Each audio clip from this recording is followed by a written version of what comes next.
Good morning बच्चों, स्वागत है आपका सेमिनरी क्लासेस में। आज हम लोग पढ़ने वाले हैं क्लास 9 के इकोनॉमिक्स का पहला chapter the story of village Palampur. तो सबसे पहले हम जानते हैं कि इकोनॉमिक्स क्या होता है। Economics is the study of production, distribution and consumption of goods and services. Goods मतलब चीज़ें, तो चीज़ों और सर्विसेज के बारे में हम जब उसके प्रोडक्शन के बारे में पढ़ते हैं और वो कैसे डिस्ट्रीब्यूट हुआ और वो कैसे कंज्यूम हो रहा है, तो इन सब चीज़ों को हम इकोनॉमिक्स में पढ़ते हैं। तो पहला चैप्टर एक कहानी से स्टार्ट होता है, पालमपुर की कहानी से। ये पालमपुर की कहानी से ये चैप्टर स्टार्ट क्यों हुआ है, सोचने वाली बात है। ये हम कहानी पढ़ रहे हैं कि इकोनॉमिक्स पढ़ रहे हैं? तो हम पालमपुर एक गांव का मिसाल दे रहे हैं और इसमें जो भी इकोनॉमिक एक्टिविटीज़ हो रहे हैं हम वहाँ से एग्जाम्पल खड़ा करेंगे और इसके गुड्स के बारे में, इसके गुड्स और सर्विसेज के प्रोडक्शन के बारे में, डिस्ट्रीब्यूशन के बारे में और कंजप्शन के बारे में पढ़ेंगे, यानी कि इकोनॉमिक्स के बारे में पढ़ेंगे। तो सबसे पहले पालमपुर की बात करें तो पालमपुर एक गांव है, एक हाइपोथेटिकल गांव है, एक इमेजनरी गांव है। ऐसा गांव एग्जिस्ट करता नहीं है, हम एक मान लेते हैं कि एक इमेजनरी गांव है। ऐसे आपको मैप में मिल सकता है पालमपुर, लेकिन हम उस पालमपुर के बारे में बात नहीं कर रहे हैं। पालमपुर से 3 किलोमीटर दूर एक बड़ा सा गांव है जिसका नाम है रायगंज। रायगंज 3 किलोमीटर दूर, और बगल में एक शहर है, शाहपुर। एक रायगंज है और एक शाहपुर है जो वेल कनेक्टेड रोडवेज हैं। तो पालमपुर अपने नेबर से वो वेल कनेक्शन है उसका, मतलब कि रोडवेज का कनेक्शन बहुत बढ़िया है। तो हम लिख सकते हैं well connection of roadways, well connection of roadways. और क्या है, यहाँ इलेक्ट्रिसिटी बहुत बढ़िया है, वेल इलेक्ट्रिसिटी सप्लाई। और जब इलेक्ट्रिसिटी सप्लाई बेहतर है तो इरिगेशन भी क्या होगा, इरिगेशन भी बेहतर होगा। और क्या क्या यहाँ है, यहाँ स्कूल्स हैं, स्कूल्स में 2 प्राइमरी स्कूल है और एक हाई स्कूल है।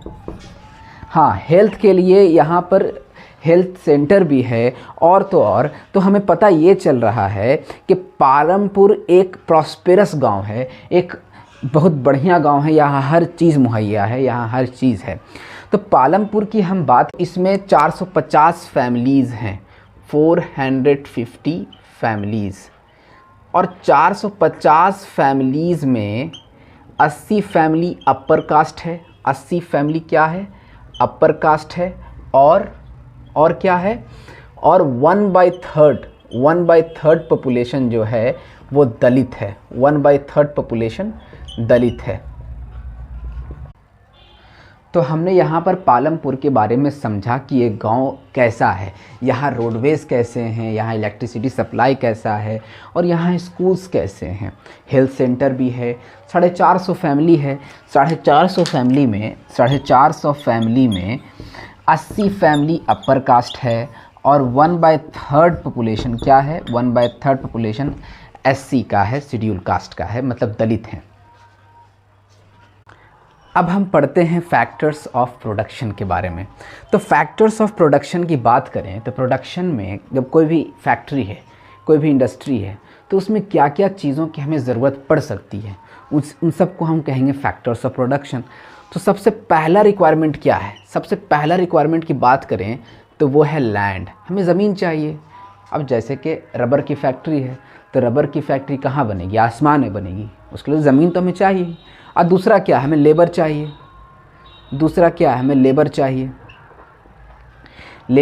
और क्या चाहिए, हमें फिज़िकल कैपिटल चाहिए। हमें फिज़िकल कैपिटल के साथ साथ हमें ह्यूमन कैपिटल भी चाहिए।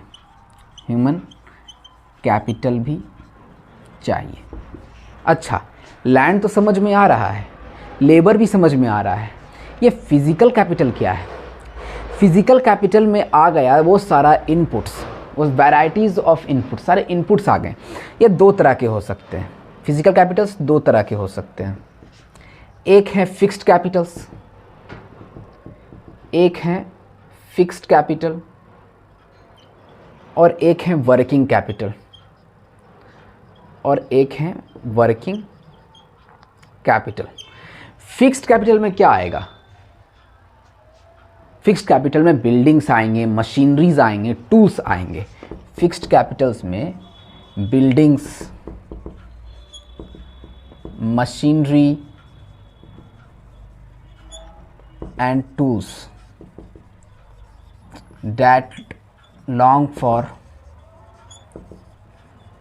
last period of time,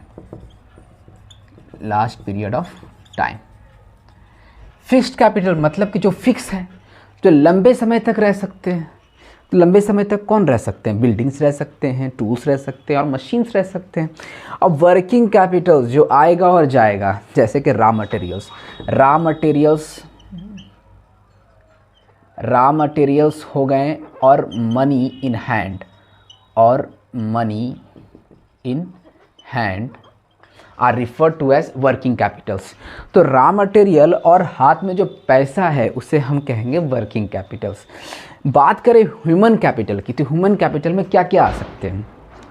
human capital में स्किल, नॉलेज और एक्सपीरियंस और एक एबिलिटी होना चाहिए कि हम लैंड को, लेबर को और फिजिकल कैपिटल्स को कैसे एक साथ करें और एक आउटपुट लें, तो उसे हम कहेंगे ह्यूमन कैपिटल्स। ह्यूमन कैपिटल्स हम किसे कहेंगे? स्किल को, skill, knowledge, experience and enterprise to be able to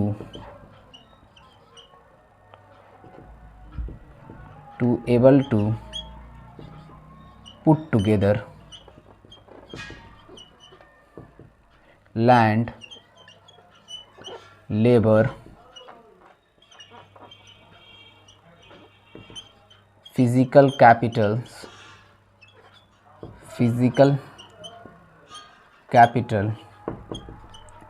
to produce final goods।